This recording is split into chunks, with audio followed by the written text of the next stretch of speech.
Welcome to Cheating Stories Star. Tonight, a son revisits the day his mother walked away, believing she chose another man. Decades later, one unexpected call changes everything. My name is Caleb. For 23 years, I believed my mother abandoned us for another man.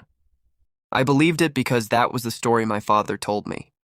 And because the last thing I saw her do was walk out of our front door with a suitcase. She never turned around. Not once. I was 12. My younger sister Emma was 8. My father stood behind us with his arms crossed. He watched Mom disappear down the driveway. Then he said the sentence that shaped my entire childhood. Your mother chose him over us.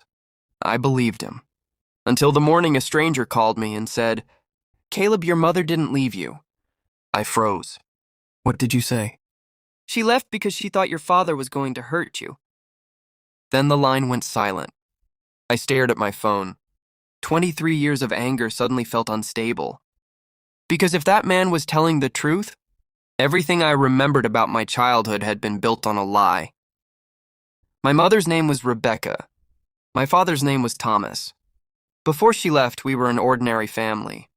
At least that's what I remembered.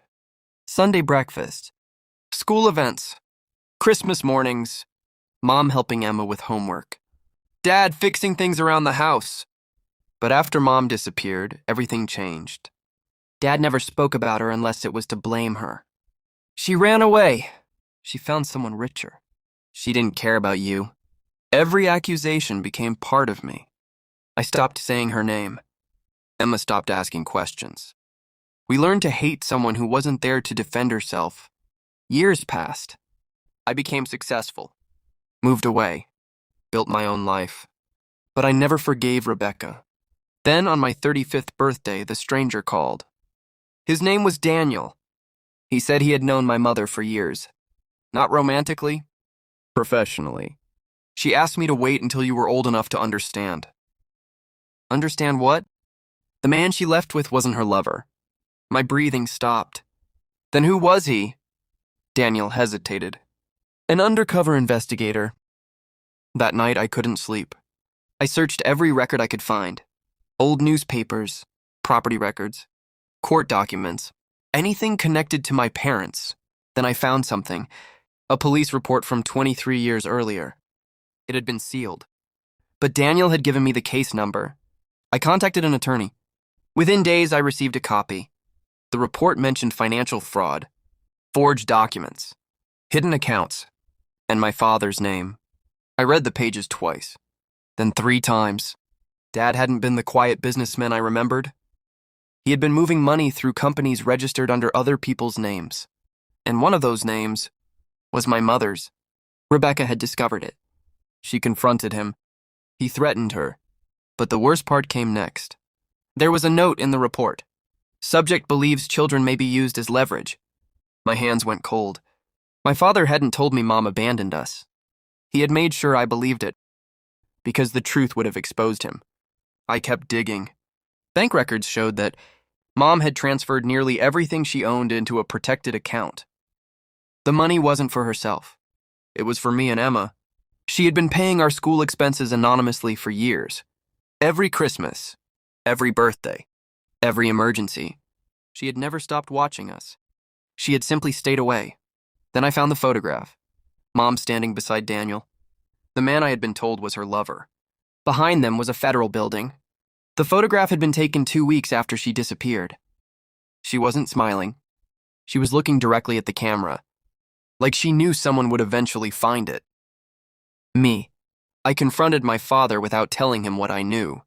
I invited him to dinner. He arrived smiling. "It's good to see you, son." I placed an old photograph on the table. His smile disappeared. "Where did you get that?" I placed another document beside it. Then another. Bank transfers. Police records. Forged signatures. My mother's protected account. His face slowly changed. "You've been talking to her." "No." He stared at me. "Then who told you?" I leaned back. "You did." He frowned. "I spent 23 years listening to your version." Silence. And I finally realized something. "What?" "You always knew I'd hate her." His eyes moved toward the documents. "But you never expected me to investigate."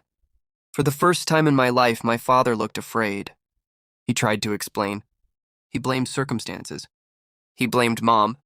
He blamed the investigators. Everyone except himself. I listened.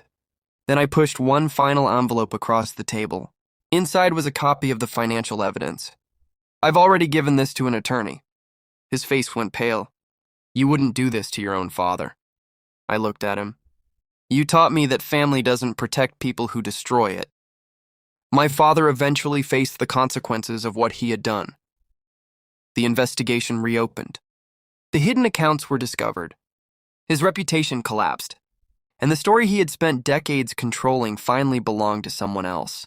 My mother came home 6 months later, older, quieter, smaller than I remembered. She stood in front of me with tears in her eyes. I wanted to come back every day. I believed her. But belief didn't erase 23 years. I hugged her. Not because everything was fixed. Because I finally understood what I had lost. Before she left, I asked one question. Why didn't you tell me? She looked down. Because your father had convinced me that if I fought him openly, you and Emma would become weapons in the middle. I nodded. Then I realized something. She hadn't abandoned us. She had sacrificed her place in our lives to keep us from becoming part of his war. I spent years hating the woman who walked away, but the person who deserved my hatred had been standing beside me the entire time. That night, I found the old family photograph. The 4 of us were standing together. I used to look at it and see the day my family broke. Now I saw something different. A mother who knew she might lose everything. A father who knew exactly what he was doing. And a child who was too young to understand either one.